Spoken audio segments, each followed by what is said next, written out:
दीवारों पे लिखा है, मीनारों पे लिखा है, इस शहर की हर गलियों और चौबारों पे लिखा है, तेरा नाम सजना, तेरा नाम सजना। हेलो दोस्तों, आपका स्वागत है स्टडी विद आईएएस चैनल में। दोस्तों, कल की जो क्लास हुई थी वो मैंने स्थानीय पवनों के बारे में बता दिया हुआ था, जिसमें मैंने दो प्रकार की आपको पवनें बताई हुई थी। एक ठंडी पवनें और दूसरी दोस्तों क्या, गर्म पवनें। आज का दोस्तों मैं नया टॉपिक स्टार्ट करूँगा, आर्द्रता तथा वर्षा। आर्द्रता तथा वर्षा।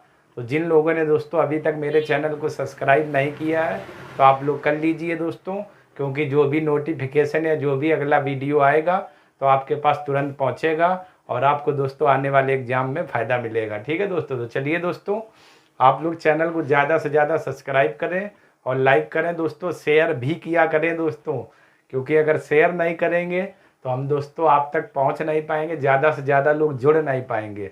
और जब आप दोस्तों जुड़ेंगे ज़्यादा से ज़्यादा, तभी हम दोस्तों एक बहुत अच्छी और बेहतरीन क्लास आपको और अच्छी देने का प्रयास करेंगे। क्योंकि जितने ज़्यादा लोग होंगे दोस्तों वो अपनी अपनी डिमांड करेंगे, क्या क्या छूटा हुआ, क्या क्या और दोस्तों पढ़ाना है, तो उन सभी बिंदुओं पर दोस्तों चर्चा की जाएगी। ठीक है दोस्तों, तो चलिए दोस्तों आज की हम लोग क्लास शुरू करते हैं। आज का दोस्तों जो टॉपिक है उस टॉपिक का नाम दोस्तों रहेगा आर्द्रता तथा वर्षा। टॉपिक का दोस्तों नाम रहेगा आर्द्रता तथा वर्षा। आर्द्रता तथा वर्षा। आर्द्रता तथा वर्षा टॉपिक का दोस्तों बहुत इम्पोर्टेंट दोस्तों टॉपिक है, आर्द्रता तथा वर्षा। ह्यूमिडिटी, इसको दोस्तों इंग्लिश में बात करें तो HUMI, humidity, DITY, humidity and rainfall,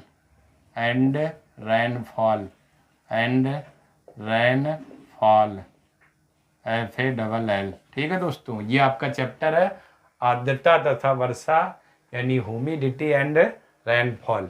सबसे पहले दोस्तों आर्द्रता की हम लोग बात करेंगे। तो दोस्तों खूब आप लोगों ने पढ़ा होगा कि आर्द्रता किसे कहते हैं। आर्द्रता का मतलब दोस्तों क्या, नमी होता है, नमी। ठीक है ना, नमी, वायुमंडल में नमी की मात्रा, आर्द्रता, उसी को दोस्तों बोला जाता है। तो यहाँ पर दोस्तों हम लोग पहली जो हेडिंग डाल करके स्टार्ट करेंगे दोस्तों। पहला जो टॉपिक आपका रहेगा वो दोस्तों रहेगा आर्द्रता किसे कहते हैं। आर्द्रता किसे कहते हैं, आर्द्रता किसे कहते हैं। ठीक है दोस्तों, तो आर्द्रता का दोस्तों यहाँ पर मतलब ये है कि वायुमंडल में उपस्थित जल वाष्प को हम लोग क्या बोलते हैं, आर्द्रता कहते हैं। यानी कि जो आपका वायुमंडल है, इस वायुमंडल में जल वाष्प की जो भी आर्द्रता है या वायुमंडल में उपस्थित जो जल वाष्प है, इसी को दोस्तों हम लोग क्या बोलते हैं, आर्द्रता कहते हैं। आर्द्रता कहते हैं। ठीक है ना, वायुमंडल में उपस्थित जल वाष्प को हम लोग आर्द्रता कहते हैं। तो पहले दोस्तों इस पॉइंट को हम लोग लिख लेते हैं। वायुमंडल में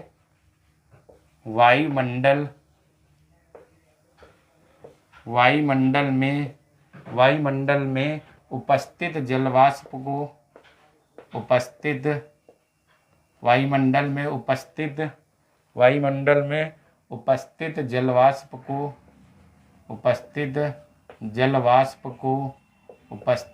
वाष्प को आर्द्रता कहते हैं। को दोस्तों हम लोग क्या बोलते हैं, आर्द्रता कहते हैं दोस्तों। ठीक है ना, वायुमंडल में जो जलवाष्प की मात्रा होती है यानी उपस्थित जलवाष्प को हम लोग क्या बोलते हैं, आर्द्रता कहते हैं, आर्द्रता। और दोस्तों जिन लोगों का 12 जून को PCS का एग्जाम है, तो जो भी मैंने पॉलिटी पढ़ाई है, विश्व भूगोल पढ़ाया हुआ है, तो जो भी टॉपिक हो गए हैं, तो अगर दोस्तों यहाँ से क्वेश्चन अगर आया, जो भी मैंने टॉपिक पढ़ाए हैं, तो आपका दोस्तों बाहर नहीं होगा। अगर आपको दोस्तों यकीन ना हो तो जब भी आप देकर आएँ और पेपर मैच कर लेना दोस्तों, जो भी मैंने आपको टॉपिक पढ़ाए हैं यहाँ से उस क्वेश्चन को दोस्तों हम लोग बाहर नहीं होने देंगे, और पूरा मैंने दोस्तों ये प्रयास किया हुआ है। ठीक है दोस्तों, तो आर्द्रता का मतलब वायुमंडल में उपस्थित जलवाष्प को आर्द्रता कहते हैं वायुमंडल में इसकी मात्रा वायुमंडल में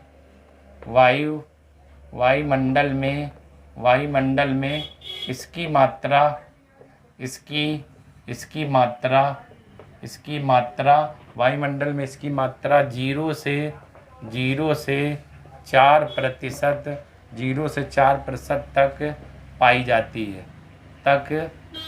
जाती है। ठीक है दोस्तों, यानी कि बहुत दोस्तों इम्पोर्टेंट पॉइंट, वायुमंडल में उपस्थित जलवाष्प को हम लोग आर्द्रता कहते हैं, लेकिन उसी वायुमंडल में दोस्तों जो इसकी मात्रा है, आप देखिए 0 से कितनी पाई जा रही, 0 से 4% पाई जाती है। इंपॉर्टेंट दोस्तों ये बिंदु है, आप लोग ध्यान रखना। आर्द्रता यानी वायुमंडल में उपस्थित जलवाष्प को आर्द्रता कहते हैं। वायुमंडल में इसकी मात्रा 0 से 4% पाई जाती है, 0 से 4% पाई जाती है दोस्तों। इंपॉर्टेंट पॉइंट रहेगा दोस्तों, और अच्छे से आप लोग कवर कर पाए। इसके बाद दोस्तों बात करें, यह है वायुमंडल में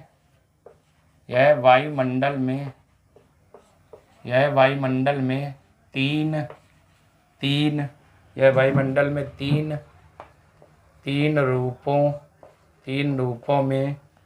रूपों में रहता है।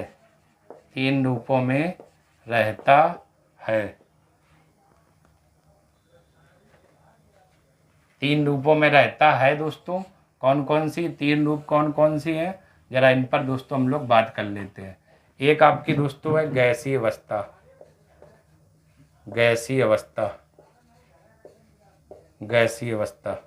ठीक है दोस्तों, गैसीय अवस्था। एक दोस्तों दूसरी रहेगी आपकी तरल अवस्था। ठीक है दोस्तों, और तीसरी दोस्तों जो अवस्था रहेगी वो आपको रहेगी ठोस अवस्था। यह मतलब दोस्तों किसकी बात होती है, आर्द्रता की दोस्तों बात हो रही। ये जो आपकी आर्द्रता है दोस्तों, ये वायुमंडल में 3 रूप में आपकी क्या रहती है, या 3 रूपों में रहता है। गैसीय अवस्था में अगर दोस्तों बात करें तो गैसीय अवस्था में किस रूप में आपको मिलेगी, जलवाष्प के रूप में। ठीक है ना। इसके बाद दोस्तों तरल अवस्था में बात करें तो जल की बूंदों के रूप में, जल की बूंदों के रूप में, या जल की बूंदों के रूप में। ठोस अवस्था में बात करें तो दोस्तों हिमकणों के रूप में, हिम माने बर्फ, हिमकणों के रूप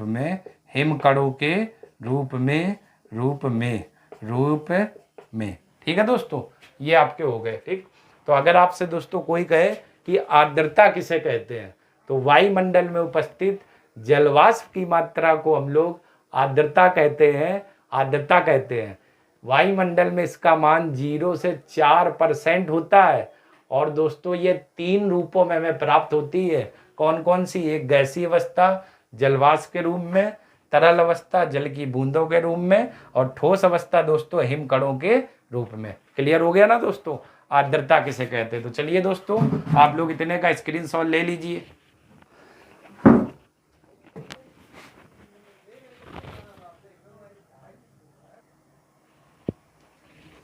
चलिए दोस्तों, अब हम लोग आगे बात करते हैं आर्द्रता को लेकर। तो आर्द्रता, ठीक है दोस्तों, 3 चीजें देखी। एक तो परिभाषा, कितनी पाई जाती है, किन रूपों में मिलती है। तो वायुमंडल में उपस्थित जलवाष्प की आर्द्रता को आर्द्रता कहते हैं, और वायुमंडल में दोस्तों इसकी मात्रा 0 से 4% होती है, और ये 3 रूपों में मिलती है। ठीक है दोस्तों। इसके बाद आर्द्रता में दोस्तों और बात कर लेते हैं। अगला दोस्तों आपका जो पॉइंट रहेगा, आर्द्रता को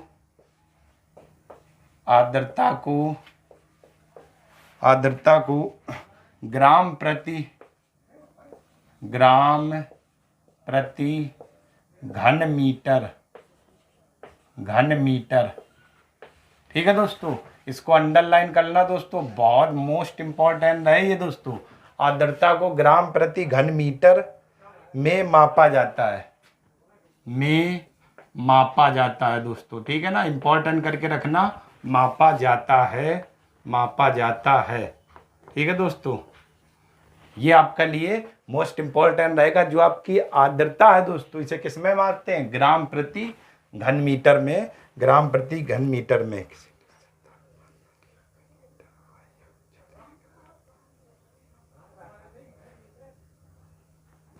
इसके बाद दोस्तों अगला पॉइंट अगर बात करें तो जरा देखिएगा, ठीक है दोस्तों।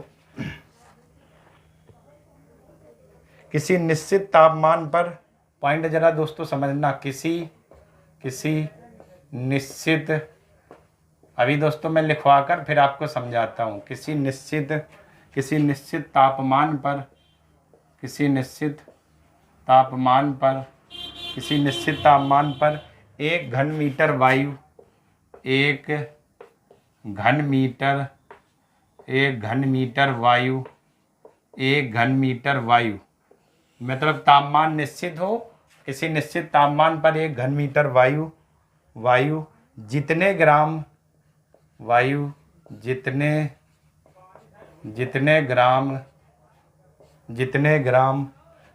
जल वाष्प शोषण कर सकती है, जितने ग्राम जल वाष्प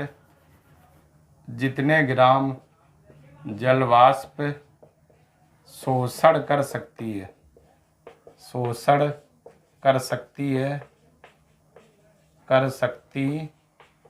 है, जितने ग्राम जलवाष्प शोषण कर सकती, उसे वायु की शोषण करने की क्षमता, उसे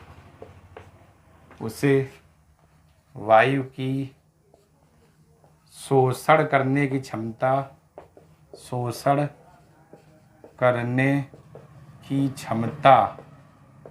एक तो ये, या आर्द्रता सामर्थ्य कहते हैं, या आर्द्रता सामर्थ्य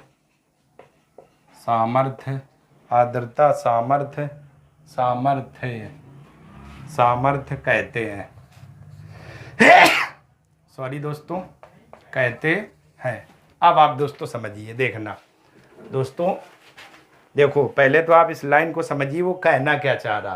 पहला तो यही था कि आर्द्रता को ग्राम प्रति घन मीटर में मापा जाता। अब यहाँ पर समझना, देखो किसी निश्चित तापमान पर, यानी कि एक कोई निश्चित तापमान हो, ठीक है ना, ठीक, टेम्परेचर निश्चित होना चाहिए, कोई निश्चित तापमान है तो 1 घन मीटर वायु, उस तापमान पर अगर 1 घन मीटर वायु है दोस्तों, 1 घन मीटर जो भी वायु है, वो दोस्तों जितने ग्राम जलवाष्प का शोषण कर पाती है, 1 घन मीटर वायु जितने ग्राम जलवाष्प शोषण कर सकती है, मतलब 1 घन मीटर जो वायु है वो जितना जलवाष्प को सोख सकती है, यानी शोषण कर सकती है, ठीक, उसे ही दोस्तों हम लोग वायु की शोषण करने की क्षमता या क्या बोलते हैं, आर्द्रता सामर्थ्य कहते हैं, आर्द्रता सामर्थ्य कहते हैं।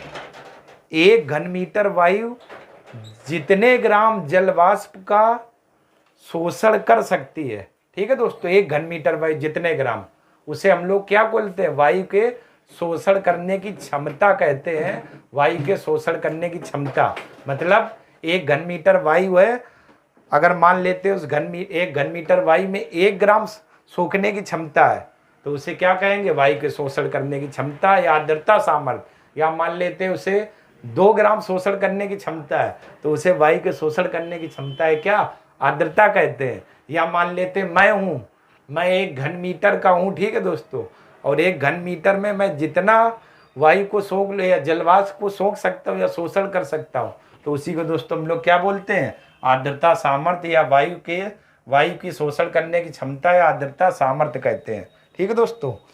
मतलब तापमान आपका निश्चित हो और 1 घन मीटर वायु में हम जितना जलवाष्प ग्रहण कर सकते हैं, ठीक, उसी को दोस्तों वायु के शोषण करने की क्षमता या आर्द्रता सामर्थ्य कहते हैं। ये आपका मतलब हुआ, ठीक है दोस्तों, आर्द्रता सामर्थ्य कहते हैं, आर्द्रता सामर्थ्य कहते हैं।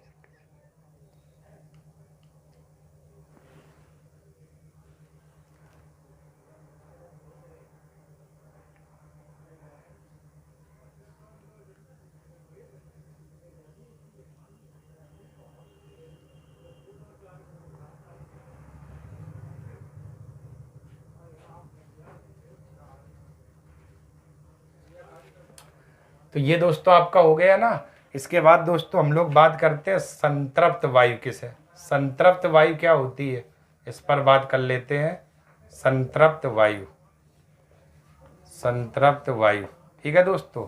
यानी संतृप्त वायु किसे कहते हैं? संतृप्त वायु। जब किसी वायु में, पहले तो दोस्तों थ्योरी लिख लेते हैं फिर समझाते हैं। जब किसी वायु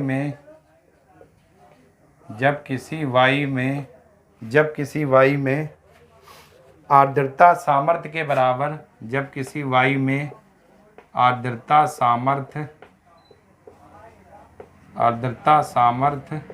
के बराबर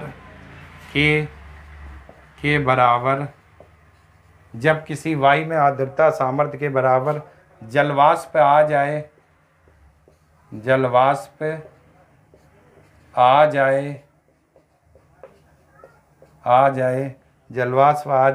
तो उसे संतृप्त वायु कहते हैं। संतृप्त वायु कहते हैं। मतलब दोस्तों जरा अंतर देखना। जब दोस्तों हम लोग आर्द्रता सामर्थ्य के बारे में पढ़ा था तो वहां पर क्या था? तापमान निश्चित हो और 1 घन मीटर वायु, यानी 1 घन मीटर की वायु है दोस्तों। अब वो जितना जलवाष्प का शोषण करेगी यानी ग्रहण करेगी उसे हम लोग आर्द्रता सामर्थ्य कहते हैं। लेकिन जब किसी वायु में आर्द्रता सामर्थ्य के बराबर जलवाष्प आ जाए तो उसे हम लोग क्या बोलते हैं? संतृप्त वायु कहते हैं। मतलब ये है कि जितना हमारी आर्द्रता सामर्थ्य हो और उतना ही जलवाष्प उसके पास आ जाए तो उसे दोस्तों हम लोग क्या बोलते हैं? संतृप्त हो गई वायु, यानी संतृप्त वायु कहते हैं। मतलब दोस्तों जितनी हमारी आर्द्रता सामर्थ्य है यानी ग्रहण करने की जो क्षमता है, अगर उसके बराबर जलवाष्प हमारे अंदर आ जाता है तो उसी को दोस्तों हम लोग संतृप्त वायु कहते हैं। ठीक। हमारी क्षमता दोस्तों पहले मान लेते 4 केजी खाने की है, ठीक, और पहले हम 1 घन मीटर वायु में ग्रहण कर रहे थे लेकिन तापमान निश्चित था। अब हमारी क्षमता 4 केजी खाने की है, तो जब हम 4 केजी खाना खा लेंगे तो हमारी क्षमता जो है वो बराबर हो जाएगी। मतलब तो इसी को दोस्तों हम लोग क्या बोलते हैं? संतृप्त वायु। वही लिखा हुआ कि जब किसी वायु में आर्द्रता सामर्थ्य के बराबर जलवाष्प आ जाए तो उसे संतृप्त वायु कहते हैं। क्लियर हो गया होगा दोस्तों? तो चलिए दोस्तों, तो ये आपके कुछ पॉइंट थे। एक आप लोगों ने देखा आर्द्रता सामर्थ्य, दूसरा संतृप्त वायु और ये आर्द्रता। चलिए दोस्तों, आप लोग इतने का स्क्रीनशॉट ले लीजिए, इसके बाद आगे बात करते हैं।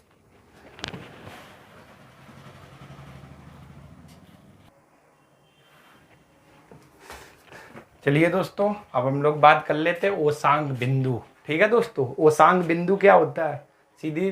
सीधा है दोस्तों, जिस न्यूनतम तापमान पर कोई वायु संतृप्त हो जाती है उस बिंदु को दोस्तों हम लोग क्या कहते हैं? ओसांग बिंदु कहते हैं। यानी जिस न्यूनतम तापमान पर कोई वायु संतृप्त हो जाती है उस बिंदु को ओसांग बिंदु कहते हैं। ठीक है दोस्तों, तो 3 चीजें दोस्तों देखिए आपने। आर्द्रता, वायुमंडल में उपस्थित जलवाष्प को आर्द्रता कहते हैं। ठीक है दोस्तों, और दूसरा दोस्तों आप लोग वायुमंडल में आर्द्रता की मात्रा 0 से 4% होती है और इसका मापन ग्राम प्रति घन मीटर से किया जाता था। इसके बाद दोस्तों दूसरा देखा था आप लोगों ने आर्द्रता सामर्थ्य। तो 1 घन मीटर वायु जितने ग्राम जलवाष्प का शोषण कर सकती है उसे हम लोग क्या बोलते हैं? आर्द्रता सामर्थ्य कहते हैं। दूसरी दोस्तों संतृप्त वायु देखी आप लोगों ने, ठीक है ना। निश्चित तापमान था वहां पर आर्द्रता सामर्थ्य में, यानी कि जब दोस्तों जलवाष्प की मात्रा आर्द्रता सामर्थ्य के बराबर हो जाती है तो उसे दोस्तों हम लोग क्या? संतृप्त वायु कहते हैं। इसके बाद ओसांग बिंदु, यानी जिस न्यूनतम, दोस्तों यहाँ पर लिखा हुआ न्यूनतम तापमान पर कोई वायु संतृप्त हो जाती है उस बिंदु को हम लोग क्या? ओसांग बिंदु कहते हैं। यहाँ न्यूनतम तापमान। इसके बाद दोस्तों आर्द्रता के प्रकार की अगर बात की जाए तो ये 3 प्रकार की होती हैं आर्द्रता के प्रकार। पहली दोस्तों निरपेक्ष आर्द्रता, इस पर बात करेंगे। फिर दोस्तों बात करेंगे विशिष्ट आर्द्रता को लेकर, और फिर दोस्तों हम लोग बात करेंगे सापेक्ष आर्द्रता को लेकर। सापेक्ष आर्द्रता को लेकर मतलब दोस्तों निरपेक्ष आर्द्रता, विशिष्ट आर्द्रता, और अगला दोस्तों आपकी तीसरी कौन रहेगी? सापेक्ष आर्द्रता। सापेक्ष आर्द्रता तो ओसांग बिंदु दोस्तों वह बिंदु है जिस न्यूनतम तापमान पर कोई वायु संतृप्त हो जाती है। ठीक है दोस्तों, उस बिंदु को हम लोग क्या कहते हैं?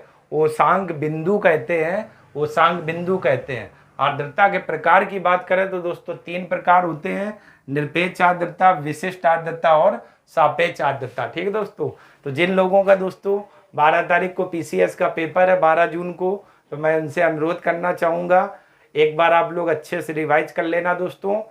रिवाइज का मतलब विश्व भूगोल में आप घास के मैदान देख लीजिएगा दोस्तों, जनजातियाँ, प्रमुख पर्वत चोटियाँ, ठीक है ना। और इसके बाद दोस्तों भारत के भूगोल में पर्वत, पठार, मैदान, नदियाँ, इन पर देख लेना।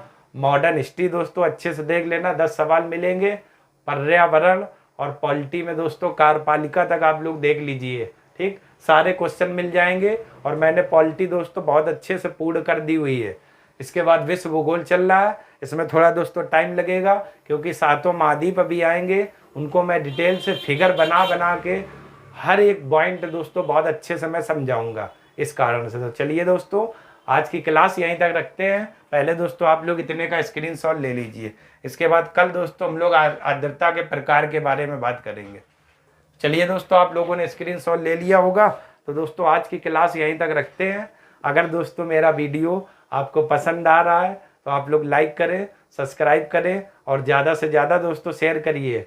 और दोस्तों अगर कोई भी प्रॉब्लम हो आप लोग कमेंट करिए, आपके कमेंट का तुरंत से तुरंत आंसर दिया जाएगा। और यही वो चैनल है दोस्तों जो आपकी ज़िंदगी, आपकी लाइफ और आपकी बिल्कुल सातों पीढ़ी बदलेगा, और ये मैं आप लोगों से वादा करता हूँ। इस चैनल पर दोस्तों मैं एक एक सब्जेक्ट बहुत अच्छे से पढ़ाऊँगा, और एक बार जिन लोगों ने ये दोस्तों क्लास देख ली, इसके बाद दोस्तों उसे कहीं पर जाने की ज़रूरत नहीं पड़ेगी दोस्तों। तो चलिए दोस्तों आज की क्लास यहीं तक रखते हैं। तब तक के लिए दोस्तों आप सभी लोगों का बहुत बहुत आभार मैं व्यक्त करता हूँ। धन्यवाद दोस्तों, धन्यवाद।